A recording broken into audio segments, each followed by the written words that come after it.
Grumbine. I'm here with Gardens of Hope. And first off, I want to thank you for inviting me back because I introduced myself last time and I obviously didn't scare you off. So thank you for letting me come in.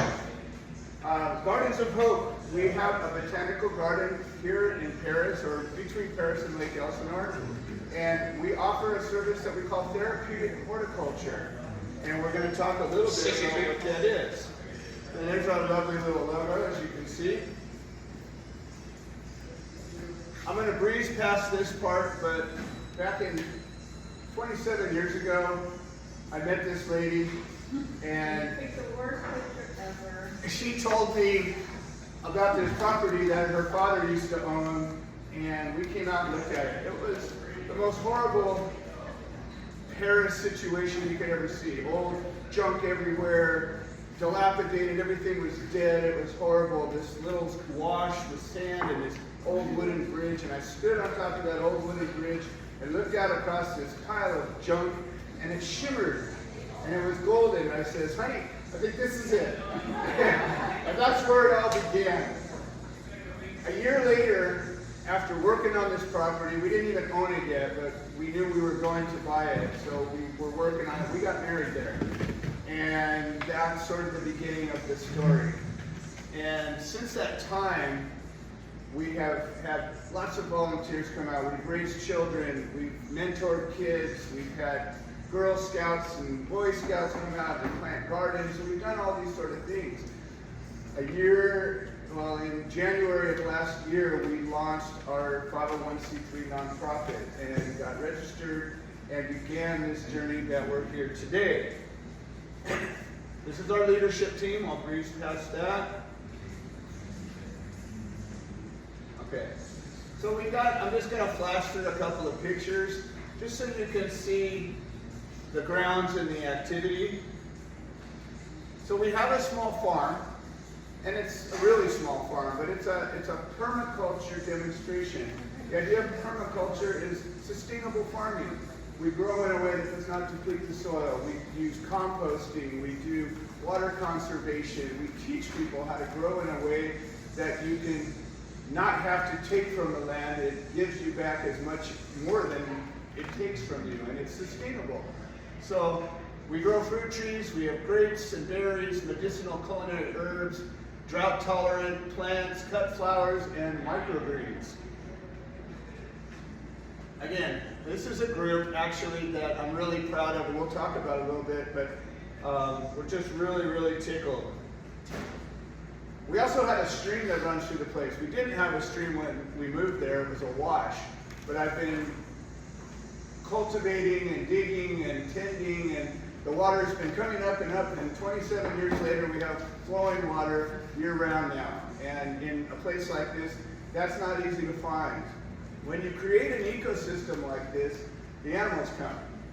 And so we have a sanctuary for wildlife. We have all kinds of birds and rodents and small reptiles, animals that are always looking for a home. They're always clearing land and building stuff, and that takes these homes away. Well, they're finding our place and they're staying there. So we've got owls and hawks and all kinds of new birds every year that come in, and it's because of what we're doing here. There's food, there's shelter, there's a diversity of animals and plants, and it's a perfect place for people to come and animals to come. So the idea of therapeutic culture, this is really a therapeutic horticulture. The idea is that the gardens, nature, wild land, sunlight, air is therapeutic. And it's therapeutic in all ways. So you think about your body. Well, I get outside in the open air, I move around, I dig, I cut, I move, I reach. That's all therapeutic activity. Same stuff you go to the doctor to get stretched and pulled and lifting weights at the gym, do all that in the garden. But it doesn't feel like it. It feels fun. You feel refreshed. You feel excited. That all happens in the garden. Well, that's your body. That's a third of the battle. What about your mind, right? We all go through struggles. We have problems with substance abuse. We have problems with anxiety, depression, loneliness. All of those things happen. Well, guess what? you can go to the gardens and you can find help and relief, and it's amazing. I tell people, you can be as frustrated or angry or stressed or tired as you want, and I tell you what, go out in the garden for 10 minutes and try to stay that way. You can't do it. You cannot be mad when you're walking in the garden and just enjoy nature. You can't do it. Try it. And so that's a big piece of this. And then your spirit. Again, we go through losses, we have loneliness, all of those things. Once again, you know, you look at the Bible, my goodness, Jesus went to the garden to pray. Why? Come and see. That's all I can say. It's an amazing place. So, we have programs that in this small period of time we've developed. We're registered with the Riverside County Department of Mental Health. They're today going to finish their first pilot program that they call ecotherapy. They brought out patients to come for therapy sessions, and they spend an hour, and then I give them a little presentation at the end. And in the last 8 weeks, they've already got 50 people signed up for the next program. And it's super exciting, and this is just barely launching. So it's already showing the relevance and the value of this program, and it's getting documented. This, I'm super excited. We have a PALS partnership. So the Paris Union High School District has a program called PALS, Pathway for Adult Life Learning Skills. And this is a group of special needs kids that are coming out and they're gaining job training skills, life skills, and again, they're loving it. So we're literally in competition with the other classes. They're trying to get to this program instead of some of the other programs they're in. It's amazing. We're watching kids come in and they're reserved, they're not wanting to do this at all, and after one session, they're just like, can we come back? And they're excited. So it's you get breakthroughs of things that you just can't imagine. These guys come out every Tuesday, and they're looking to expand the program. We're trying to get funding so we can afford to expand the program. Right now, I'm running around between everything, making it happen, but we're getting to that. We have already plans to do some retreats. Initially, there'll be corporate retreats, day retreats, church groups coming out for the afternoon, doing small sessions. But as the future comes and we get funding, we're going to be capable of doing even week-long or weekend retreats that are unlimited what we can do. Personalized sessions. This is something that I have opened up. It was always part of the program, but I feel that anything from a massage to a therapist to a physical therapy, any kind of thing that you might need to do in a doctor's office or some other type of professional setting, I believe doing it in a natural setting can be just as good, if not better, because you get the additional benefit from nature plus the professionals doing their trade. So we're working with a bunch of medical professionals right now and developing some programs that haven't been implemented yet, except for the Riverside Mental Health Department.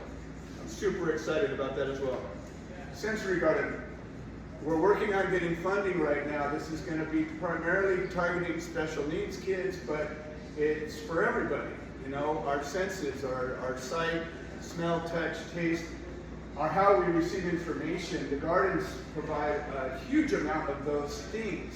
So if you can work with purpose and connect those elements, imagine what we could do. It's like putting a supercharger on a race engine and watch that S-car go.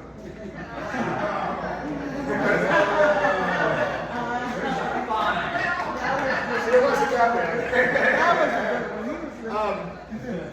We also offer classes and workshops, and so literally as an outdoor classroom, anything is possible. We focus on agricultural sort of programs, but the sky's the limit. We can do a class or a workshop on anything. I teach a number of classes, but I also welcome other instructors and just a place to use as an outdoor classroom. Underneath all of this everything that we do, we make available for free for veterans. I'm not a veteran. My family goes all the way back to before the Revolutionary War. I have family members that have served in every conflict America's ever been in. We are grateful. So everything we do, veteran, show me proof of service, come on in, it's yours. That's something that I really want to stress on. And I'm starting to break through with some veterans groups, but it's been difficult because I'm not a veteran. And I haven't really broken in good, but we're just making some inroads right now. And I'm hoping maybe through the Rotary and all these other places I'm talking that we're going to open that up. I really believe we can do a lot of good for a lot of veterans in a lot of ways. We have a volunteer and intern program. So just last Sunday we did a volunteer day. High school, court-ordered community service hours. We can satisfy all this as a 501c3. We had about 25 kids come out on Sunday.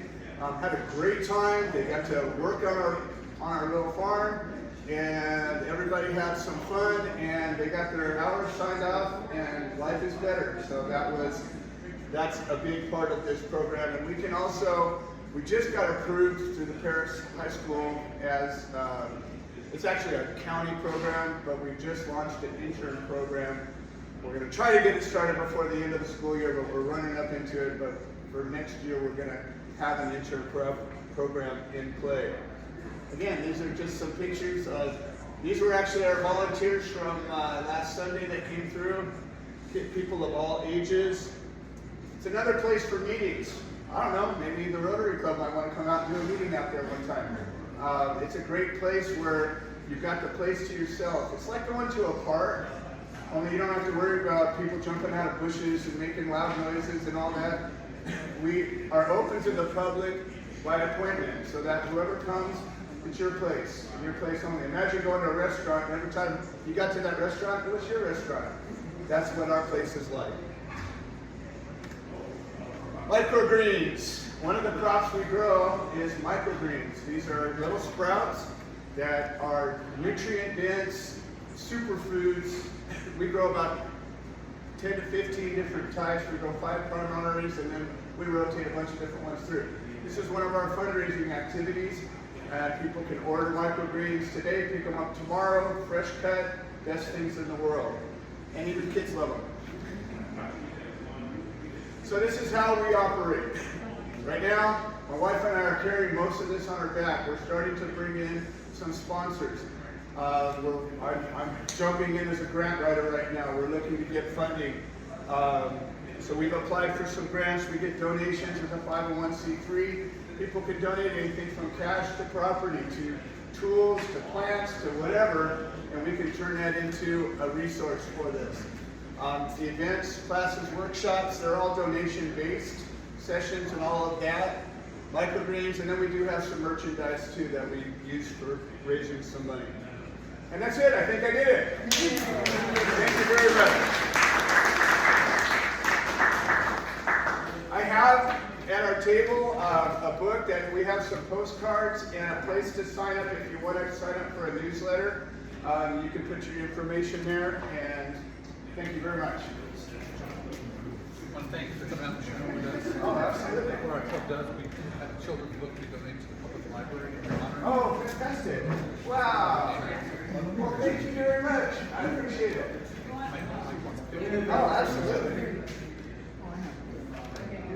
All right. Thank you. I'm honored.